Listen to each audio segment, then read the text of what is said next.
Anong napansin ninyo sa unang araw ng impeachment trial ni Sara Duterte? Siguro napansin ninyo si Alan Peter Cayetano at saka yung kapatid niyang si Pia Cayetano, no? Well, itong mga to, mga hindi na dapat pansinin no? Kasi, kumbaga sa pelikula, parang mga kontrabida tong mga to eh. Pero, anyway, meron akong dalawang napuna, no? O napansin sa unang araw ng trial na ito, no? Una, when Chis Escudero was voted or elected as the presiding officer of the impeachment trial, di ba nagkaroon siya ng statement, mahaba-haba yun.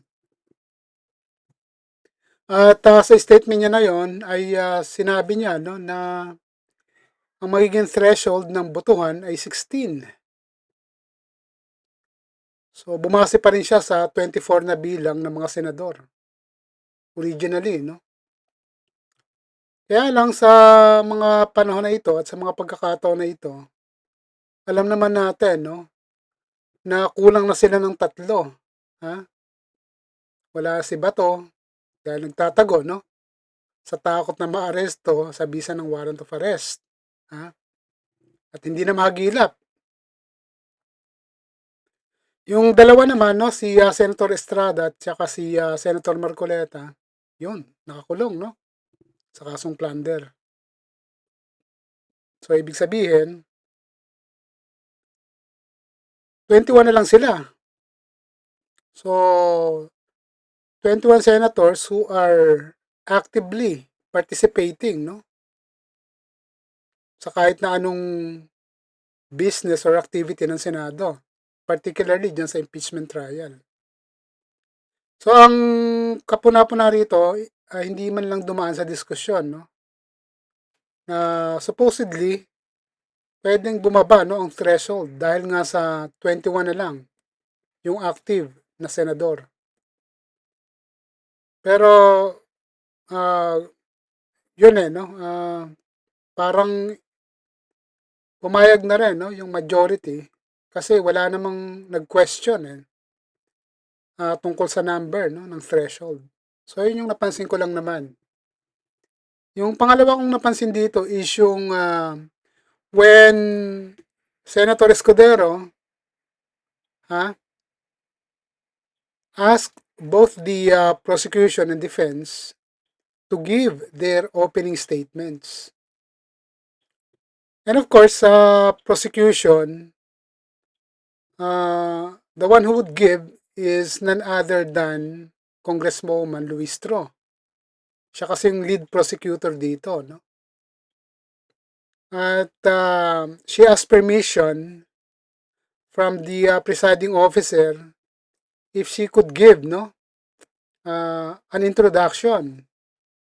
At yun nga, no, she quoted some law sa ating constitution, uh, trying, no, to give weight tungkol dito sa impeachment process. At nang nabigyan, no, ng pagkakataong makapagsalita, etong defense, of course, ang lead defense lawyer dyan is yung attorney Sheila, no, ay binasag niya kaagad, no, o gusto niya kaagad basagin, no, yung interpretation na ginawa ni Congresswoman Luistro. She quoted the same law o provision sa ating constitution and interpreted them differently, arguing and debunking Congresswoman Luistro's interpretation. So it seems to me, no, dito sa pangalawang napansin ko na isa ito sa mga legal strategies ng defense, no? Yung basagin, sirain, yung kumpiyansa ng prosecution. Ha? Lalong-lalo na sa interpretation of the law, yung legal capacity nila. Ha?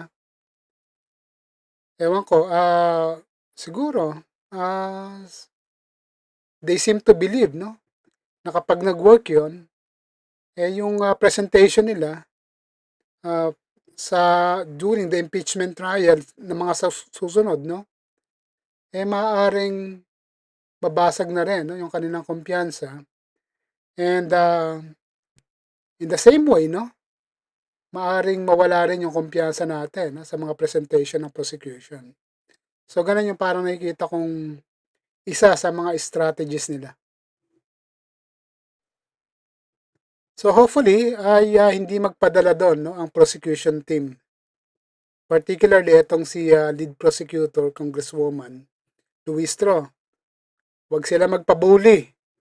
So, yon.